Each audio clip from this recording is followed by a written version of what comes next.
Hi friends, welcome back to my channel. ఈరోజు మీకు ఈ సీరియల్లో ఏం జరిగిందో తెలుసుకోవాలి అనుకుంటున్నారా? అయితే వెంటనే మనం సీరియల్లోకి వెళ్ళిపోదాం. ఇక ఆరు అయితే చిత్రగుప్తునితో గుప్తా గారు ఆమెని ఎందుకలా ఈడ్చుకెళ్తున్నారు?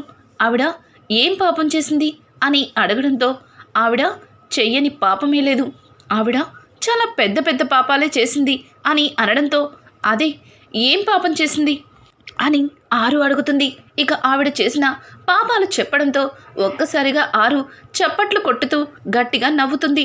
ఎందుకు బాలిక, ఎందుకు అలా నవ్వుతున్నావు అని అడగడంతో అయ్యో గుప్తా గారు, ఆవిడ చేసిన తప్పులే పెద్ద పెద్దవైతే మరి మనోహరి చేసిన పాపాలకి మనోహరికి ఇంకెంత పెద్ద శిక్ష పడుతుందో అని చెప్పి ఇక ఆరు అంటూ ఉంటుంది. ఆరు మాటలకి ఇక చిత్రగుప్తుడు అవును, నువ్వన్నది నిజమే బాలిక, ఆ బాలికకి చాలా పెద్ద శిక్షలే ఉన్నాయి, ఆ బాలిక ఇక్కడికి వస్తే తెలుస్తుంది అని చెప్పి ఇక గుప్తా కూడా ఆరుకి చెప్తుంటాడు. ఇంకా ఇక్కడ చూస్తే మనోహరి అమరేంద్ర రామ్మూర్తి వాళ్ళ ఇంటికి వెళ్ళడానికి ఒప్పుకోవడంతో చాలా కోపంగా రగిలిపోతుంది. ఇక తను అనుకున్నట్లుగానే తన బ్యాగ్ని కూడా సర్దుకుంటుంది. ఇక పక్కన చూస్తే అమరేంద్ర వాళ్ళ నాన్న అమ్మ నీల తీసుకెళ్ళి అమర్ బ్యాగ్ని కారులో పెట్టు అని చెప్పడంతో ఇక నీల వెళ్ళి బ్యాగ్ని కారులో పెడుతుంది.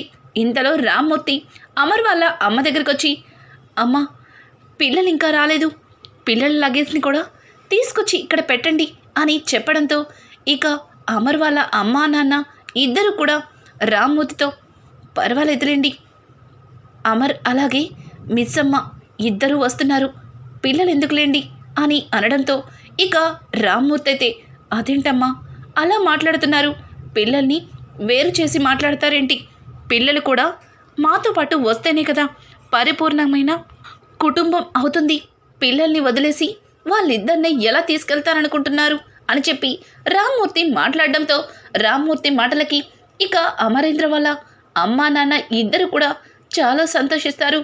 ఇంతవరకు మనసులో చిన్న అనుమానం ఉండేది, కానీ ఇప్పుడు మా పిల్లలకి ఎటువంటి ఇబ్బంది రాదని మేము సంతోషిస్తున్నాం, అయినా ఇప్పుడు పిల్లలు వచ్చే పరిస్థితిలో కూడా లేరు అని చెప్పడంతో అసలు పిల్లలు ఎక్కడున్నారు అని అడగడంతో ఇక లీల అయితే పిల్లలు వాళ్ళ గదిలోనే ఉన్నారని చెప్తుంది. ఇక రామ్మూర్తి అయితే పిల్లల్ని ఒప్పించి నేను తీసుకొస్తాను అని చెప్పి ఇంకా పిల్లల దగ్గరికి వెళ్ళి పిల్లలు అని పిలవడంతో వెంటనే రామ్మూర్తి చూసిన పిల్లలు తాతయ్య అని చాలా ఎమోషనల్గా దగ్గరికి వెళ్ళబోతూ బాగీ చేసిన విషయం గుర్తొచ్చి కోపంగా అక్కడే కూర్చుని ఉండిపోతారు. అదేంటి ఎవరు పలకటం లేదు, ఇంతకీ ఏం జరిగింది అని అడగడంతో ఇక అంజు అయితే అమ్ము ఆయన్ని ఇక్కడి నుంచి వెళ్ళమని చెప్పవే అని అనడంతో ఇక రామ్మూర్తి అదేంటి మీరు నాతో పాటు మా ఇంటికి రావట్లేదా అని అడగడంతో మేమెక్కడికి రాము, ఎవరితోనూ రాము, వెళ్ళండి ఇక్కడి నుంచి అని చెప్పి ఇక పిల్లలు అరుస్తుంటారు.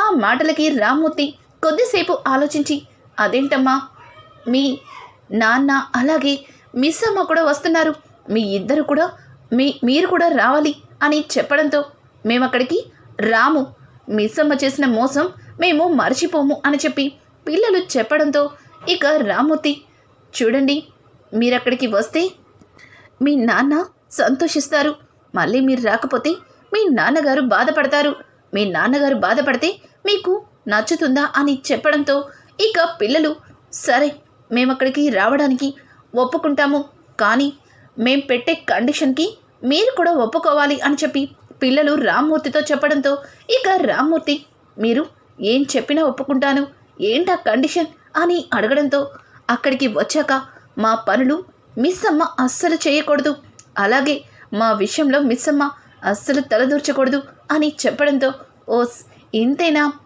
అలాగే మీరు ఎలా చెప్తే అలాగే పదండి అని చెప్పి ఇక పిల్లల లగేజ్ని తీసుకుని రామ్మూర్తి పిల్లల్ని తీసుకొస్తాడు. ఇక మనోహరి బ్యాగ్తో రావడంతో రామ్మూర్తి మనోహరిని చూసి అమ్మా నువ్వు కూడా ఎక్కడికైనా వెళ్తున్నావా అని అడగడంతో అదేంటి అంకుల్ అలా మాట్లాడతారు, మాటల్లో పెద్ద కూతురు అనడం కాదు, ఏ నన్ను కూడా మీతో పాటు మీ ఇంటికి తీసుకెళ్లరా, నేను మీ ఇంటికి రాకూడదా అని అడగడంతో అయ్యో ఎంత మాటమ్మా, నువ్వు ఆ ఇంటికి రావచ్చు పోవచ్చు, నువ్వు కూడా ఎంతైనా నాకు కూతురు లాంటి దానివి అని చెప్పి ఇక రామ్మూర్తి అయితే మనోహరితో అంటాడు. మనోహరి తన లగేజ్ని కారులో పెట్టుకుని మనోహరి తన మనసులో నేను అనుకున్న ప్లాన్ సక్సెస్ అయింది అని చెప్పి ఆనందపడుతూ ఇక బ్యాగ్ని కారులో పెట్టి తను వెళ్ళి కారులో కూర్చుంటుంది. ఇంతలో రాథోడ్ రాగానే రాథోడ్ని చూసిన అమర్, రాథోడ్ ఏంటి ఇంత లేట్ అయింది అని అడగడంతో, సార్ డాక్టర్ గారిని దింపడానికి వెళ్ళేటప్పుడు దారిలో కారు ట్రబుల్ ఇచ్చింది, అందుకే కాస్త లేట్ అయింది అని చెప్పడంతో ఇక అమర్ రాథోడ్ ఇక నడు అని చెప్పి ఇక రాథోడ్ని పిలవడంతో రాథోడ్ డ్రైవింగ్ సీట్లో కూర్చుని కార్ని డ్రైవ్ చేస్తుంటాడు. అనుకోకుండా ఒక పెద్ద లారీ వచ్చి ఎదురుగుండా వాళ్ళ కార్కి అడ్డం పడుతుంది. ఇక రాథోడ్ కంగారు పడుతుంటే పక్కనే కూర్చున్న అమర్ స్టీరింగ్ని పక్కకి లాగి ఇక కార్ ఆపుతాడు. అలాగే కార్ ఏం జరగకుండా కారులో నుంచి కిందకి దిగి నడి రోడ్డు మీద కూర్చుని బాధపడుతుంటాడు. ఇక ఇక్కడ చూస్తే ఆరు గుప్తాకి తెలియకుండా గుప్తా దగ్గర ఉన్న బాక్స్ని ఓపెన్ చేయడానికి ప్రయత్నిస్తుంది. ఇంతలో గుప్తా, అమ్మ బాలిక, నువ్వు నన్ను మోసం చేయలేవు, ఇది భూమి కాదు, ఇది మా స్థానం అని చెప్పి ఇక గుప్తా మాట్లాడుతూ వంగి చూస్తుంటాడు. గుప్తా గారు, ఇంతకీ ఆ బాక్స్లో ఏముంది, ఒక్కసారి చూపించచ్చు కదా అని అనడంతో ఇక గుప్తా, బాలిక నన్ను విసిగించమాకు, పక్కకి జరుగు అని చెప్పి ఇక గుప్తా తొంగి చూస్తుంటాడు. ఇంతకీ ఎవరి కోసం ఎదురు చూస్తున్నారు అని అడగడంతో ఇక గుప్తా అయితే యమధర్మరాజుల వారు భోజనానికి వెళ్ళారు, ఇంకా రాలేదని ఎదురు చూస్తున్నాను అని అంటుండేలోపే ఇక యమధర్మరాజు రానే వస్తారు. యమధర్మరాజును చూసిన ఆరు అయితే, ప్రభు మీరు గుప్తా గారు తప్పు చేశారు కాబట్టి లోపలికి రాలేదు, మరి నేనేం చేశాను, నన్నెందుకు లోపలికి రానివ్వటం లేదు అని అనడంతో మిత్రద్రోహి అని అనుకుంటూ యమధర్మరాజు వెళ్ళిపోతుంటాడు. ఇక ఆరు అయితే, ప్రభు నాది ఒక చిన్న అనుమానం చెప్తారా అని అడగడంతో ఇక గుప్తా అయితే అలానే చూస్తుంటాడు.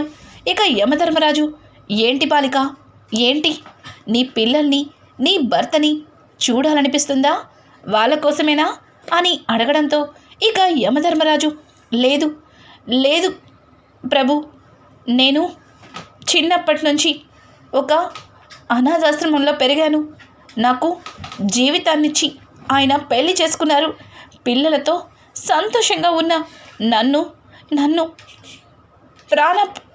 ప్రాణాలు తీసి నా భర్తని అలాగే నా పిల్లల నుంచి దూరం చేసిన ఆ వ్యక్తి ఎవరో తెలుసుకోవాలనుకుంటున్నాను, నా భర్తని నా పిల్లల దగ్గర నుంచి దూరం చేసి నన్ను చంపిన ఆ వ్యక్తిని ఒక్కసారి చూపించండి ప్రభు అని చెప్పి ఇక యమధర్మరాజు అయితే ఆరు అడుగుతుంటే ఆరు అడిగిన మాటలకి యమధర్మరాజు కూడా కాస్త కరిగిపోతాడు.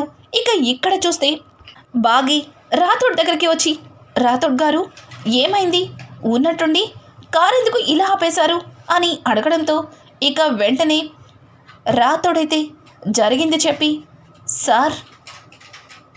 సార్ వాళ్ళ వైఫ్ ఆరు మేడం కూడా ఇలాగే లారీ వచ్చి గుద్దేసింది, సార్కి ఆ విషయం గుర్తొచ్చుంటుంది, అందుకే సార్ అలా కూర్చుని బాధపడుతున్నారు అని చెప్పడంతో ఇక బాగి అయితే అమర్ దగ్గరికి వెళ్ళి, సార్ మేడంని చంపిన వాళ్ళు ఎవరైనా సరే వాళ్ళని వదిలిపెట్టేదే లేదు, వాళ్ళు నా చేతికి దొరికితే వాళ్ళని అస్సలు విడవను అని చెప్పి ఇక ఆరు మాట్లాడుతుంటే బాగి మాటలకి రామ్మూర్తి, అమ్మా వాళ్ళని ఎక్కడని పట్టుకుంటావు, అసలు వాళ్ళు ఏమైపోయారో కూడా తెలియదు కదా అని అనడంతో, నాన్న సరస్వతి మేడం కోమేలో నుంచి బయటికి వస్తే ఖచ్చితంగా మేడంని చంపిన వాళ్ళెవరో తెలుస్తుంది, ఆ తర్వాత వాళ్ళని వదిలిపెట్టేదే లేదు అని చెప్పి ఇక మిస్సమ్మ చెప్తుంటే మిస్సమ్మ మాటలకి ఒక్కసారిగా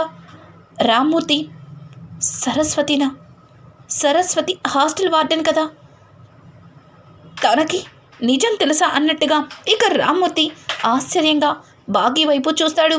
ఇక ఇక్కడ చూస్తే ఆరు అడిగిన కోరికకి యమధర్మరాజు ఒప్పుకుంటాడా? తిరిగి మళ్ళీ తను ఎలా చనిపోయిందో తెలుసుకోవడానికి ఆరుని భూమిపైకి పంపిస్తాడా? తనతో పాటు మళ్ళీ గుప్తా భూమి మీదకి రావలసిందేనా? ఇక కోమాలో నుంచి బయటికి వచ్చిన సరస్వతి మనోహరి పేరు బయట పెడుతుందా? రానున్న ఎపిసోడ్స్ అయితే మరింత ఇంట్రెస్టింగ్గా మారిపోతున్నాయి.